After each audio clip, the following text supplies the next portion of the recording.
आप देखेंगे एक अवतार राजमहलों में प्रकट होता है, लेकिन विश्व मुझे केवल राजमहलों का अवतार ना मान ले, विश्व मुझे केवल अयोध्या तक सीमित रहने वाला अवतार ना मान ले।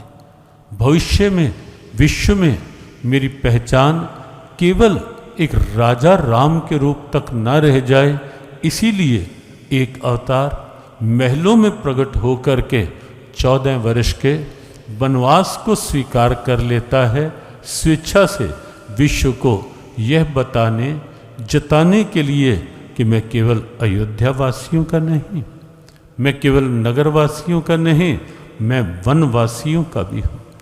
और सत्य ये है कि भगवान राम का 14 वर्ष का वनवास केवल रावण का वध करने के लिए नहीं था।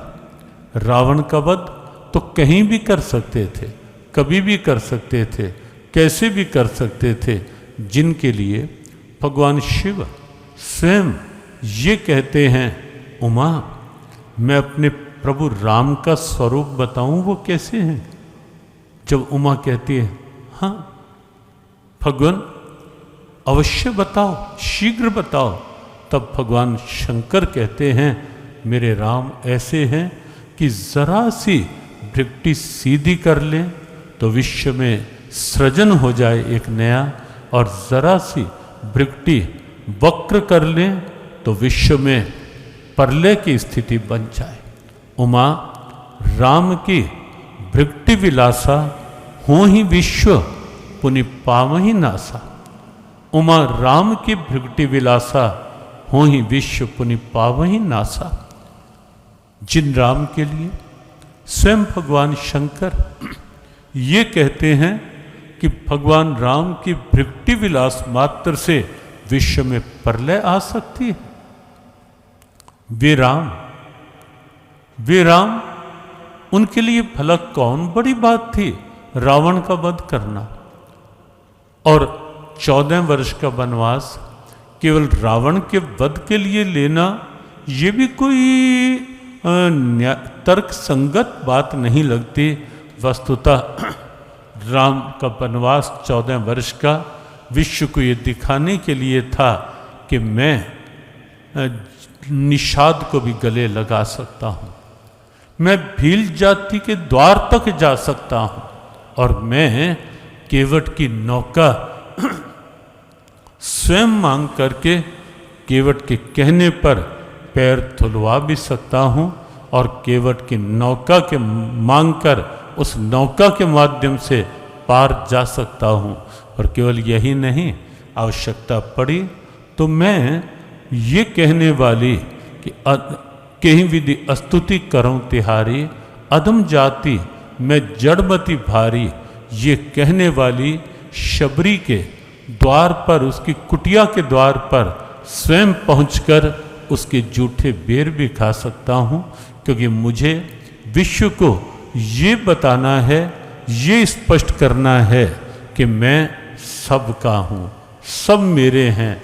मेरी दृष्टि में कोई जाति का, वर्ग का, वर्ण का, बड़े का, छोटे का, नगरवासी का, वनवासी का कहीं तनिक मात्र भी, रंचक मात्र भी कोई भेद नहीं है।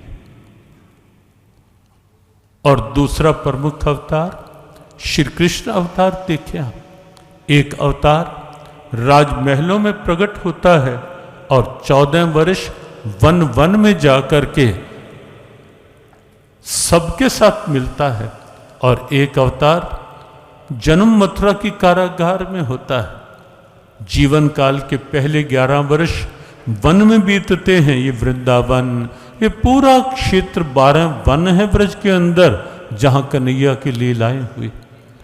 और ये अवतार वनवास में रह करके वन क्षेत्र में कहीं गैयां चरा करके, कहीं ग्वाल बालों के साथ प्रीति भोज करके, कहीं ब्रजांगनाओं के माखन खा करके, और कहीं ढेरों लीलाएं करते हुए, कहीं बांसुरी की तान, और ये सब वन क्षेत्र में करते हुए राजमहलों तक जा पहुंचता है ये अवतार।